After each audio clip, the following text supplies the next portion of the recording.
So I want to take some of those concepts we just talked about how transport processes and how energetic the depositional environments are and what impact those processes have on the nature, how processed the sediments are before they get put back into sedimentary rocks, how we can use that in order to look at modern day sedimentary rocks and reconstruct what was going on in the past.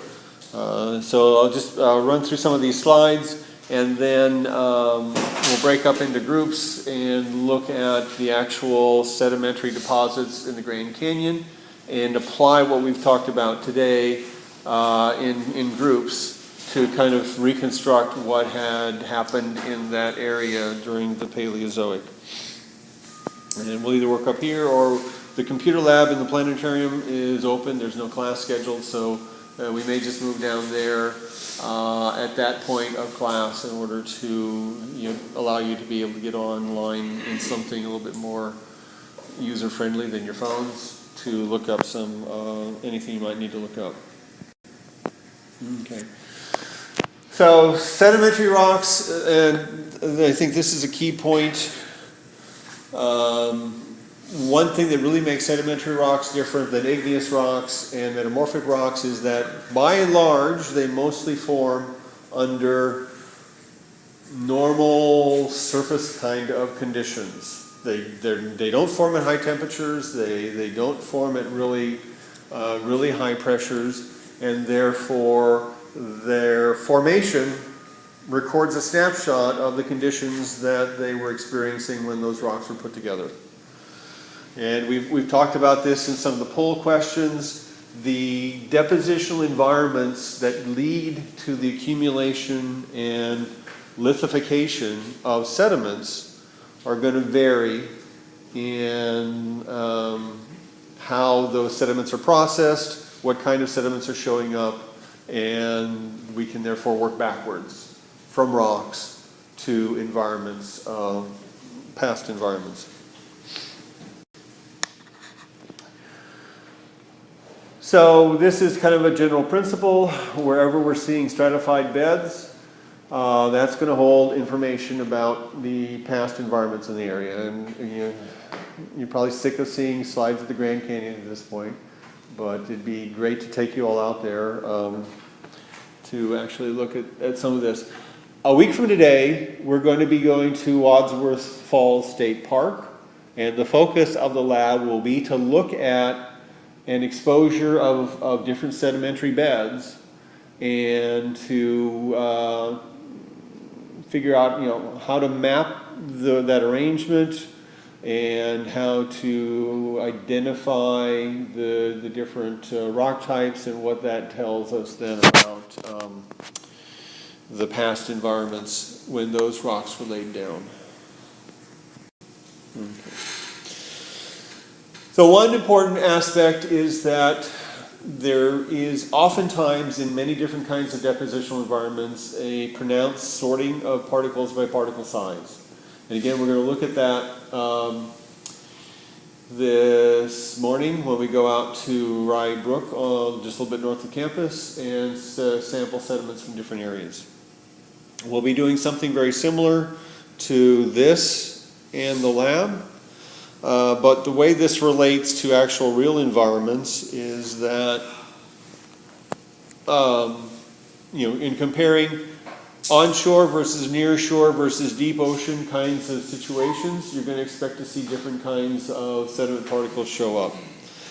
Generally speaking, we're going to get sediments transported from upland to downland, to downslope areas, gravity, erosion, water carrying things along. It's going to eventually dump those sediments out at the coast.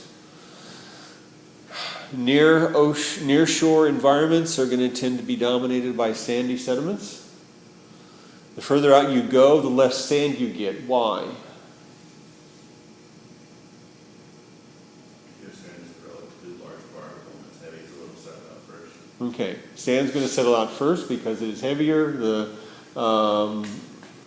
The river flow coming down out of this mountain here is a high energy enough environment, fluvial again, remember, fluvial environment that's going to be carrying along a mixture of sediments. As that water hits the ocean, velocities are going to slow down. We're going to be transitioning to a lower energy environment. It's going to be less difficult to carry those larger particles. The larger particles are going to drop out first. Further out you get, so the sand's all going to fall out to begin with, and then we'll be getting the silt settling out to form the muddy sediment. And by the time you get out far enough, you get into the limey sediment, which sounds like a British disparaging remark.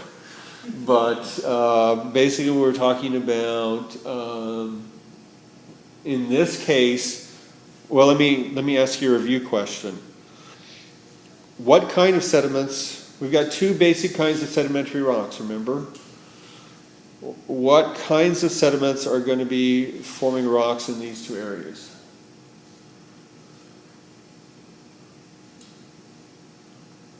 Clastic. Yeah, so we're going to have different kinds of clastic sediments, larger clasts and smaller clasts. Remember, we organize clastic sediments and clastic sedimentary rocks on the basis of particle size. By the time we get far enough out, all of the clastic material that's going to have been carried out by the river will have dropped. We get out far enough into the ocean, the only source for sediments is not going to be clasts that are being carried out from the shore, but are going to be, what's the source of sediments going to be here? It's not clastic.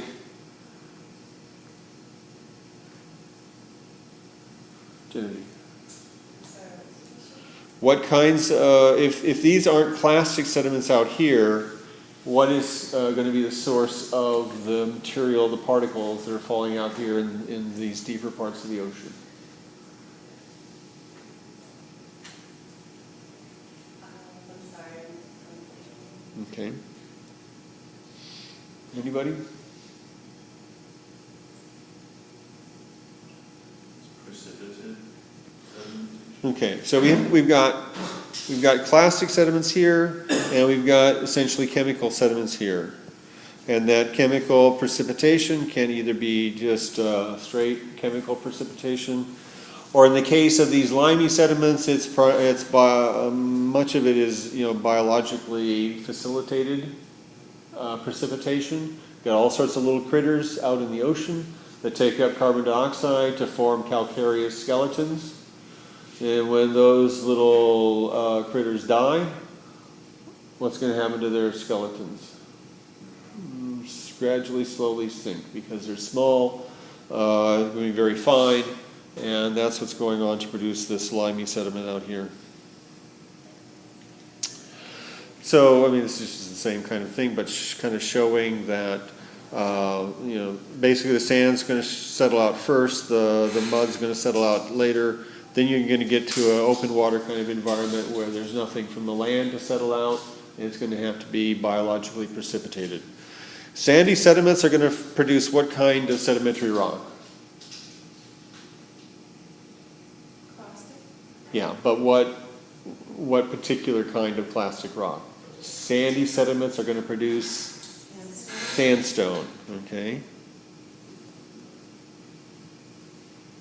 Of various kinds. Muddy sediments? Mudstone or shale. And the difference here is whether you see nice fine banding in the mudstone or not. Shale is banded, mudstone is not. And then limey sediment probably produces what kind of rock? Limestone. Okay. Yeah. Yeah. And so, sedimentary rocks in general tend to be more fragile than igneous or metamorphic rocks because they're basically just particles that have been compacted, squeezed together, and then cemented together. And so they're not as structurally secure.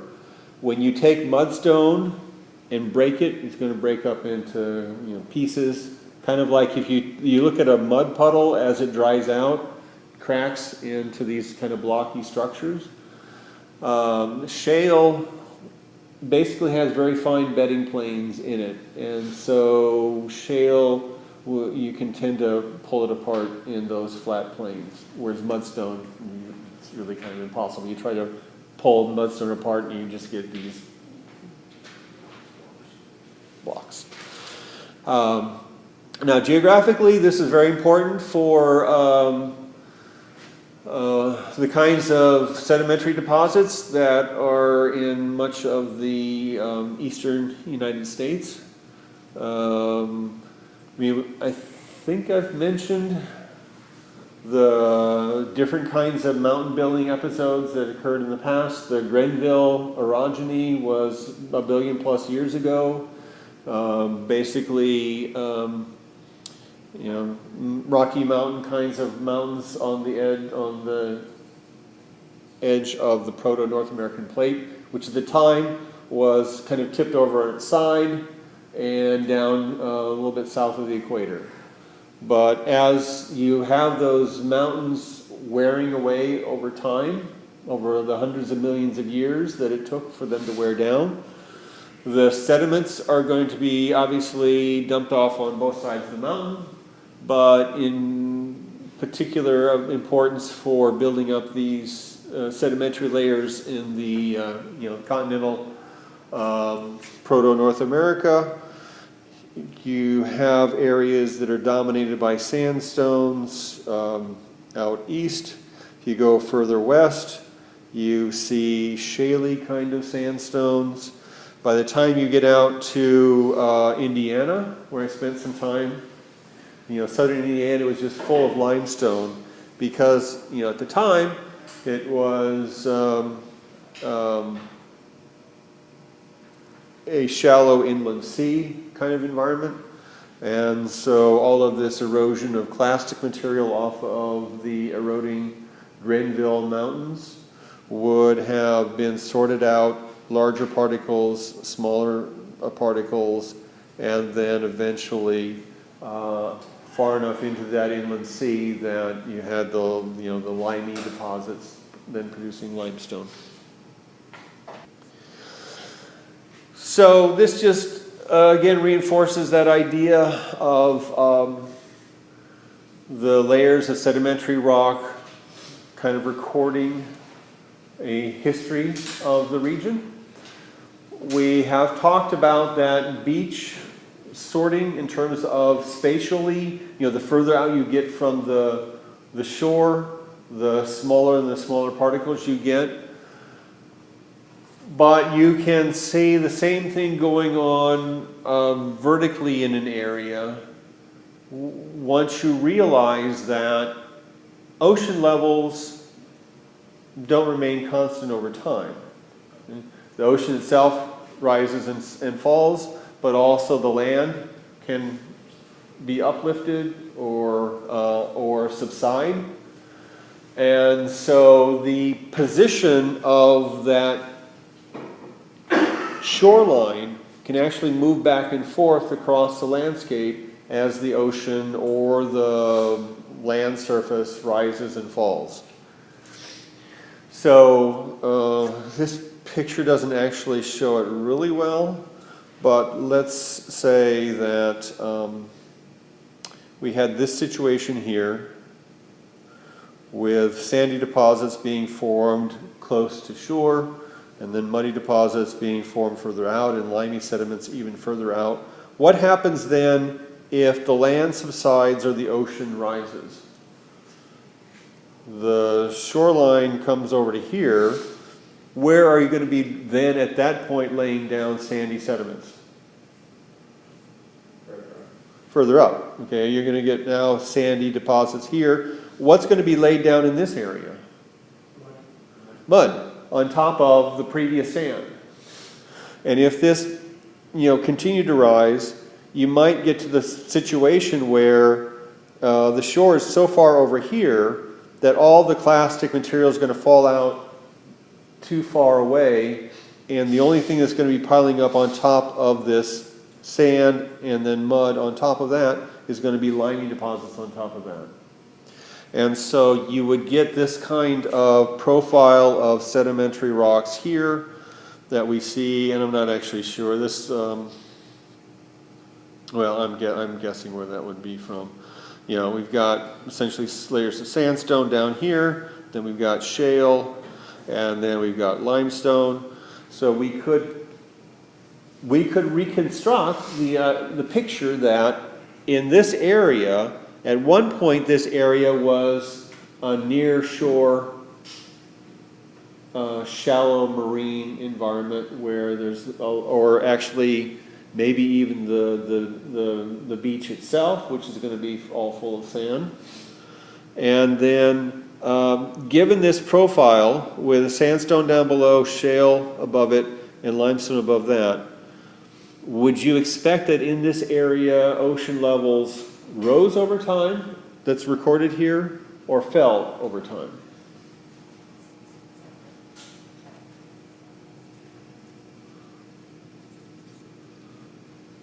How many say the ocean was rising?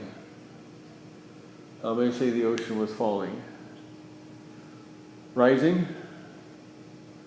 Falling? Rising. Okay. The ocean was getting deeper. Originally, the original sediments that were laid down were sandy. Therefore, that ocean had to have been shallow at that point. We assume the shale is younger. So by the time these deposits are being laid down, the ocean is deeper, which means either the ocean rose or the land subsided and that shore moved further off and we're getting into deeper water. Therefore, we're producing shale instead of sandstone. And by the time we're producing limestone, that had to have happened in a situation where we had basically a deep ocean kind of situation. So this is just reinforcing that. I don't know if we actually need to spend much time here, but basically, you know, if the sea level is dropping, then essentially the coast is going to be moving out this way, and the area of sand deposition is going to be moving progressively out this way. To rising sea levels, at one point in the past, the coastal area was over here, so we get sandy deposits. As the ocean rises, the area of sand deposition moves with the rising ocean, and we get more of a muddy deposition, and if it rises enough, we get a limey deposition. So this situation would be very corresponding to that simple column of sandstone, shale, and limestone that we looked at a couple of slides earlier. Okay.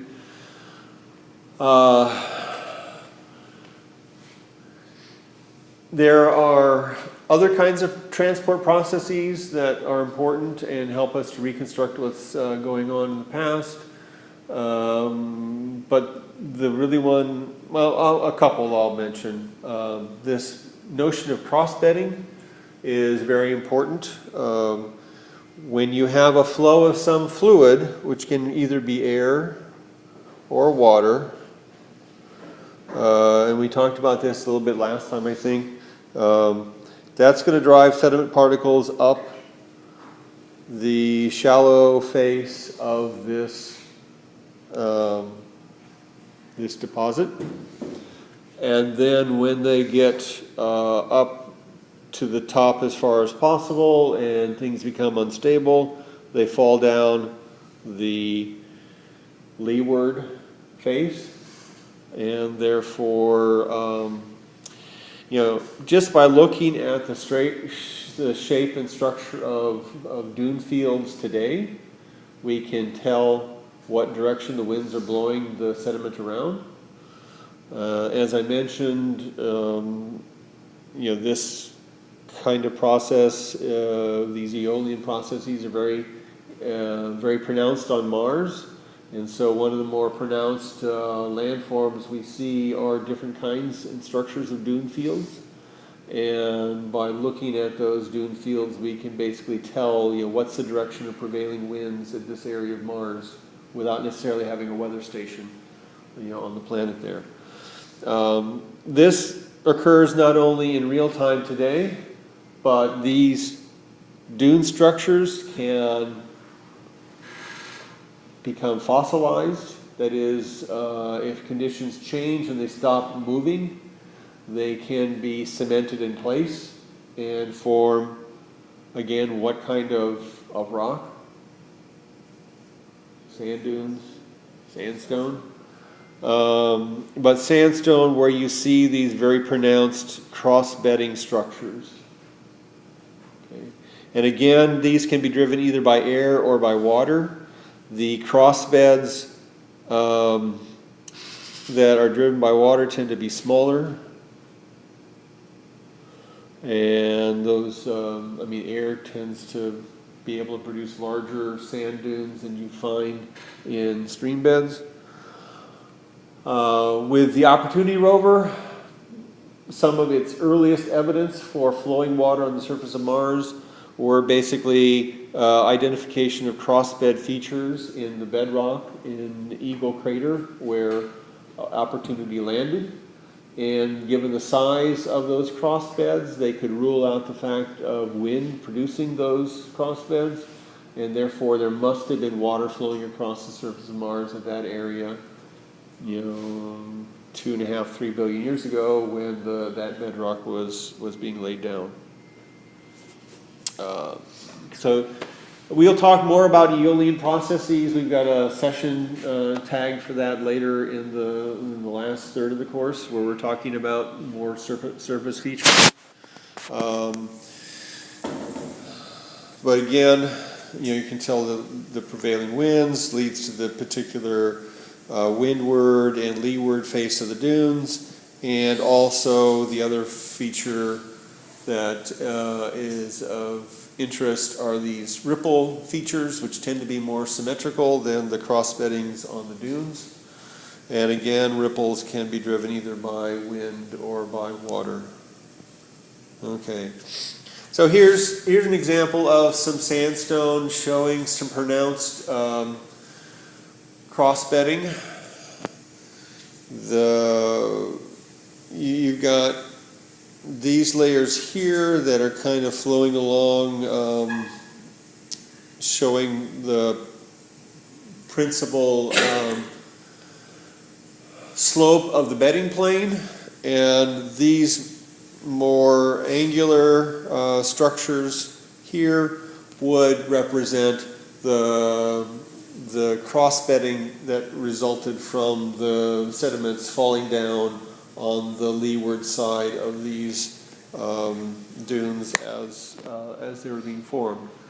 So by looking at cross-bedding in sandstone now, you can, if cross-bedding shows up in sandstone now, when that sand was being consolidated before it became cemented into sandstone, there must have been a prevailing direction of the wind or the water that was driving those grains, and therefore you can, again, that helps us to kind of reconstruct what was going on in these past environments.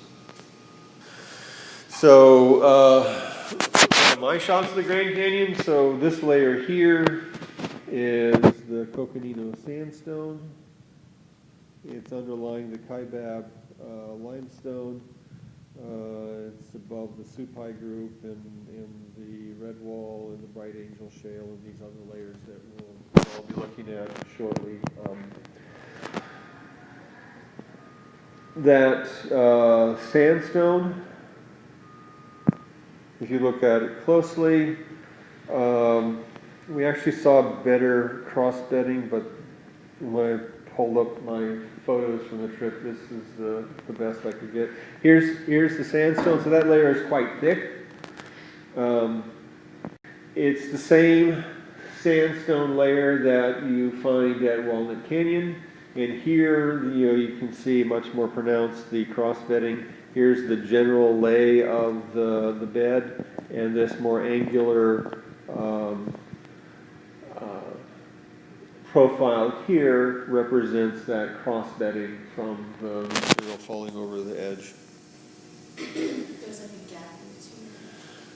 Yeah, actually, in the discussion we had last time, there's a more of a cartoon diagram of cross-bedding, and you will oftentimes see, one bed laying down over the other for a long period of sand deposition in area, and so you tend to get some bedding planes between there with the cross bedding kind of underneath. Here again are just ripples. You probably have all seen these in shallow streams where the water tumbling the sand grains along results in this rippling. And we're not going to take a trip up to Watkins Glen up near Brockport, which is also sedimentary layers. But one of their walkways basically follows a bedding plane that's been exposed. And if you look, you can see, the walkway has ripples from 300 million years ago when that layer of sediment was consolidated into the sedimentary rock. Okay. This is just a cooler picture of cross-bedding. Again, this is relatively small. So what medium might you expect have produced this cross-bedding? What fluid? Water. Okay. So this was cross-bedding due to current flow in a shallow water environment. Okay. So what I want to do for the rest of the time is, we have plenty of time to do this, I think. I'm going to hand out a more detailed diagram than this of the different sedimentary layers in the Grand Canyon. And there are a whole sequence. The little activity will ask you to focus on those layers specifically that represent the Paleozoic rock formation. You need to be careful.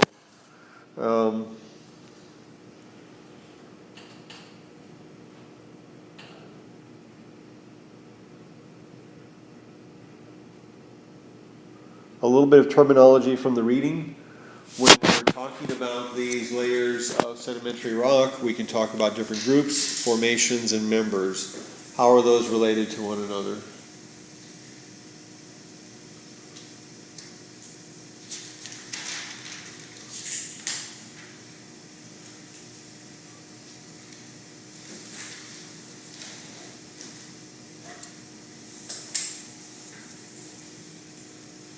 Well, it's so a group is from formation, which leads to a number. Yeah, a group is a number of formations in sequence that tend to be found coexisting. So there's this Supai group. If you look on the handout I'm going to give you all in a minute, there are a number of actual formations that make up that Supai group.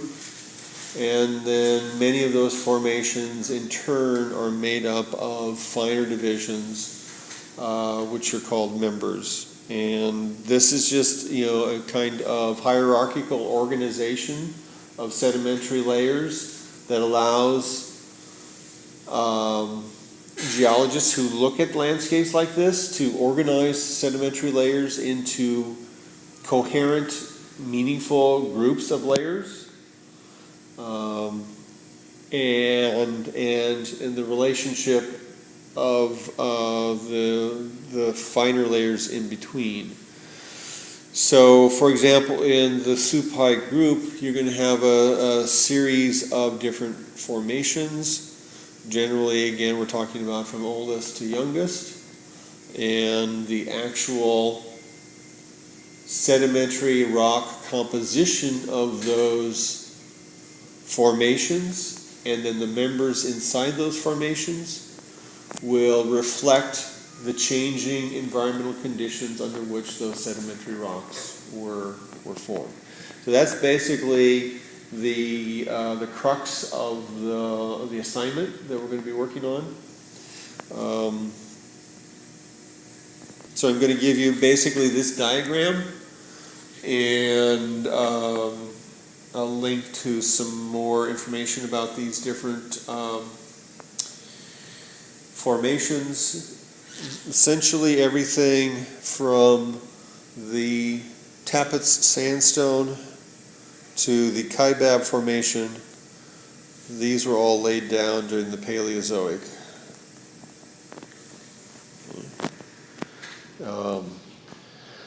Below that, in the Proterozoic, we have some of this older basement rock, which is cool, and I'd like to actually get down to the bottom of the canyon sometime to look at it up close. But it's pretty complex in terms of its organization. So we're just going to focus on, basically, we had a bunch of stuff going on. Again, a huge mountain. On top of this, 5-6 miles high, got eroded away down to a eroded off surface, and then essentially throughout the Paleozoic, from whenever the beginning of the Paleozoic was to the Mesozoic, you had environmental conditions laying down different kinds of rocks. And so by looking at what rocks are there today, I want you to kind of reconstruct, put together a narrative of what happened in this area over these 300 plus million years. So we left off basically looking at this diagram. You all had some time in class last time to track down some of the background information and begin to tell a story about this. So let's work through an interpretation of what this rock record of the Grand Canyon tells us, and we'll finish up the sedimentary stuff then.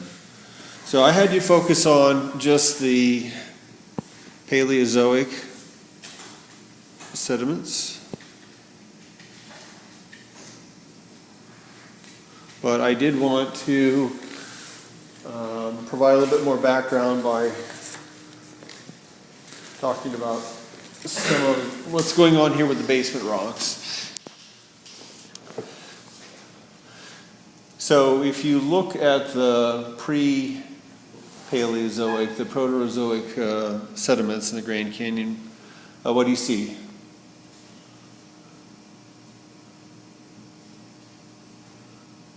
Original horizontality. Okay, so that's one of the questions I was going to ask about. We've got some tilting of these rock layers going on. So presumably, these are mostly sedimentaries we'll talk about in a minute. We assume they would have been laid down horizontally to begin with. They're tilted now, so clearly something has happened. If you look at the oldest rocks at the base of the Grand Canyon, we've got a couple of formations. We have this Zoroaster granite, which is what kind of rock?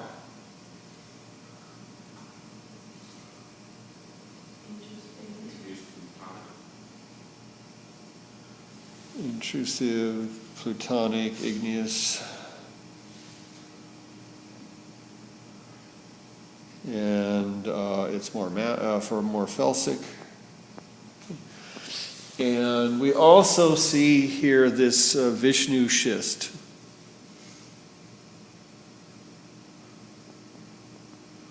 which we haven't come across before, but it is metamorphic rock, so will relate to what we're talking about today. All of this stuff dates back to about 1.8 to 1.6 billion years ago. And as we'll talk about, the schist here is basically the root of an ancient mountain chain. Okay? So it got metamorphized because there were 5 or 6 miles of mountain on top of these original formations that then got metamorphized. That clearly got eroded down, and then we have these layers being laid out on top.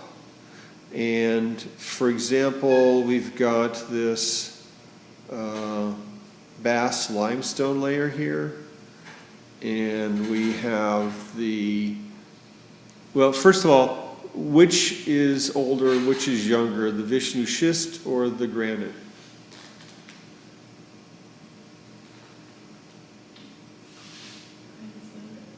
Granite's younger because? The law of cross-cutting. So it's basically intruded into that older Vishnu schist.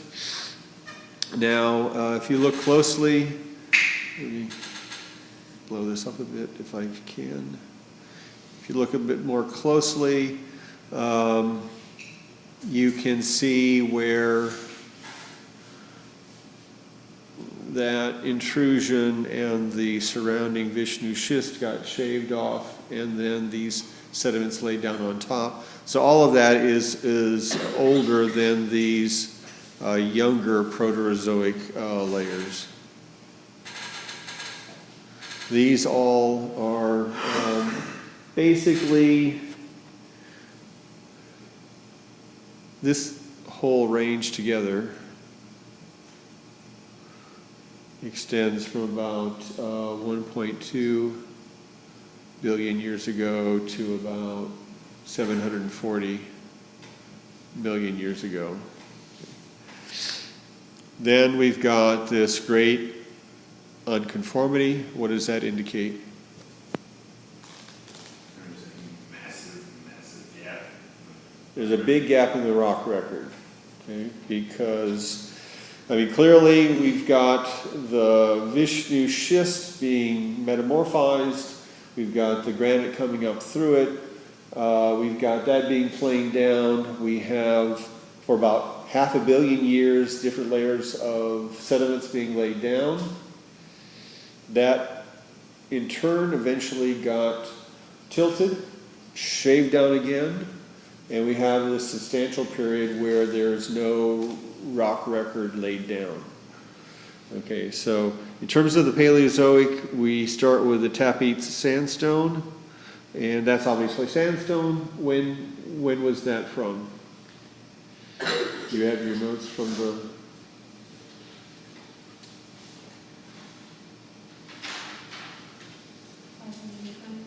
What? 525. Okay, so 525 Mega Anna. Then on top of that, we've got shale at what age?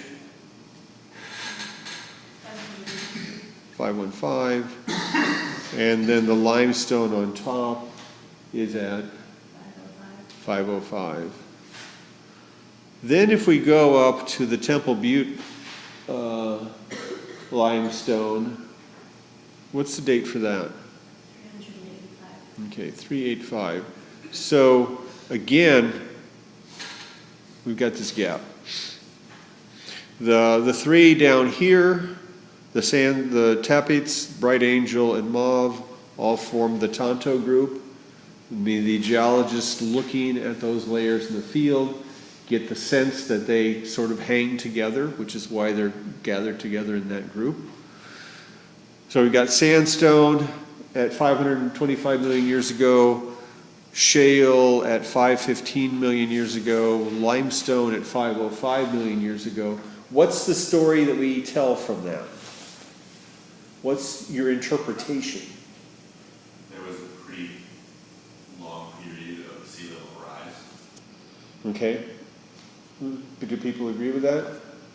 Okay, so we're going from an environment where we're getting sandy sediment laid down either at a coastal area or even further inland. Yes, we'd have to check this Tapete sandstone in more detail to know if it's more of a beach depositional environment or just a more general Aeolian deposition environment. We get shale where? From mud. Mud, and so what kind of a depositional environment? I don't know. Like beachy or local streams would be muddy. Yeah, I mean, it could be lacustrine, but we're more probably talking about shallow ocean here. Okay, so clearly we get some ocean entering into the area, and then the limestone, what depositional environment do we get there? Deep ocean. Deep ocean. Okay, so this makes sense. We're going from basically no ocean to shallow ocean to deeper ocean, and that sequence in the rock record basically tells us that. So these layers together make up a story of changing climate in the area. Then, we go up to the Temple Butte, limestone again at 385. Red Wall is at, what, 340. I mean, both of these are marine depositional kind of environments, but clearly there's some break in the record there, such as the continuous transition from the one to the other. What about this Supai group? What do we have for that? Began 323. What? I think it began 323 years ago. Yeah, or close. I've got, for the group itself, about 315 to 285. So it's a period of maybe about 30 million years.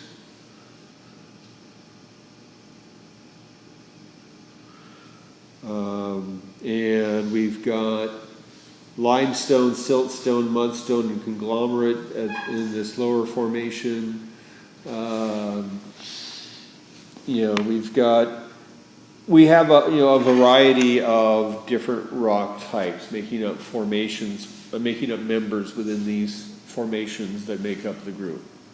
So what does that tell you about the environment over those 30 million years? Possibly the sea level receded a little bit and allowed more, the larger grain size like conglomerate to kind of deposit. Right. Okay, the conglomerate's going to be a more high energy depositional environment. It seems to be a more variable. If you think back to the Mauve limestone and the Temple Butte limestone, the Red Wall limestone, we've got long periods of time of laying down limestone. If you've got an area that is covered by deep ocean, that's not going to be so variable. It's going to take a lot of change to change to a different depositional environment. If you've got a shallow marine environment, it's easier for things to change back and forth. Or if you are talking about a terrestrial environment where you sometimes have rivers meandering, changing course, you might have for a while a high enough energy environment to lay down conglomerates. At other times the river's gone somewhere else and all you're doing is collecting windborne sand, things like that. So the story I would tell about this is clearly we're getting a lot more variation. It's an environment that is varying quite a bit, laying down these different kinds of sediments, and that's either being driven by some kind of temporal fluctuations,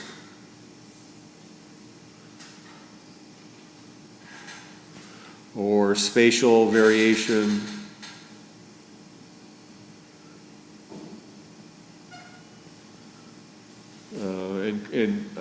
if you've got low slope river environments, those can kind of meander all over the place. And if you're looking in one place building up over time, you're going to see different kinds of sediments being laid down over time. Okay, then we go Hermit Shale. What date do we have for that?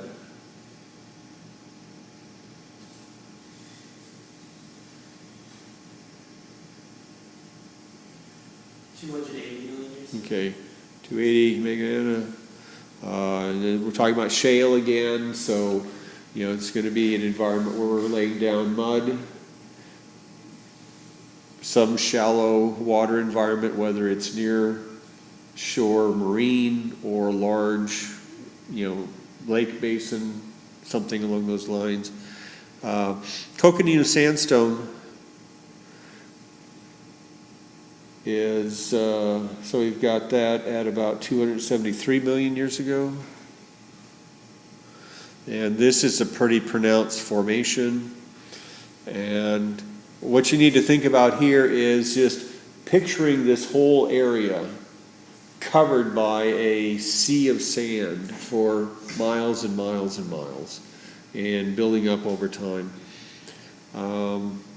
So, the point of this exercise is, by taking a look at these layers, we can, reconstruct what the past environments were like.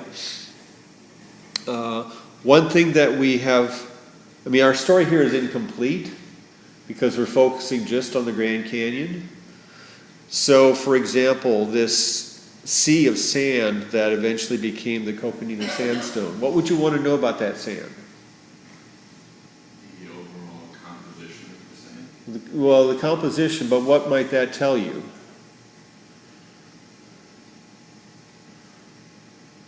If you're going to have sand accumulate to produce this sea of sand, where did it come from? Okay. Marine sand or terrestrial sand? Marine sand, terrestrial sand, if we looked at surrounding areas, we might associate at about 273 million years ago some environment that was a source of sediment. So maybe off to the north or off to the west or somewhere, there was a mountain range that was being eroded down, producing all of that sand that's being carried by rivers and wind into the area. This is just a little bit incomplete by focusing just on the Grand Canyon. But it allows us to tell a number of discrete stories about how this area changed over time and what were the processes and the environmental conditions that resulted in it being there today. Of course, a big part of the story is the cutting of the canyon itself, which is a much more relatively recent phenomenon within the last couple of tens of millions of years. So, here's just a simplified diagram you can refer back to later, basically referring the different groups and formations to the kinds of characteristics that we see in those sediments and relating them to the kinds of environments such as really, really old sea. But, again, this Coconino Sandstone being referred to as a dune sea, basically just massive dunes as far as the eye can see. The Kaibab limestone that kind of caps off the Paleozoic sediments at about 270 million years ago. Basically, it's kind of a limey, sandy mud that produced that limestone. So this would be a little bit more shallow sea than perhaps some of the other limestones that we see in other parts of the Grand Canyon.